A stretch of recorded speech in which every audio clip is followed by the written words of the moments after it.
دا د زابل ولایت په شاجوی ولسوالۍ کې د کابل کندهار پر لویه لاره پرتې موانع دي چې ډیر وخت یې له وجې دلته ترافیکي پیښې رامنځته کېدې او د لوی لارې د موټر چلوونکو او د ولسوالۍ د خلکو ژوند ورسره سخت شوی و.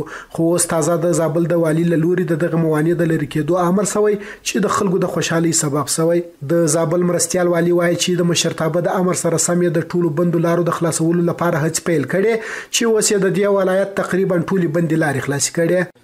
موږ د زابل ولایت پر رهبري باندې د څومره موانع چې که په عامو لارو کې ول او په شارع باندې ولې او په شاجوی ولسوالۍ کې ولې یا په نورو ولسوالیګانو کې وي همدغسې د قلات شهر په منځ کې او اړوند د کنډک شارع سره او خوبندانۍ سره دلته ولایت کوڅه دا د رهبري په اساس باندې او د هغوی د هدایت په اساس باندې ټولو ته هدایت کړی ده چې تر څو دا موانع لرې شي. الحمدلله موانع لرې شوي دي او ولسونه اوس په ارامه سره له دغه لارې نه خپله استفاده او ګټه کوي. بل لوري بیا د لوی لارې موټر چلوونکي او د همدې ولسوالۍ اوسېدونکي په دغه اقدام خوښي ښیي او وایي چې اوس په د زیاتو ترافیکي پیښو مخه ونیول سي او ژوند به یې هوسا سي.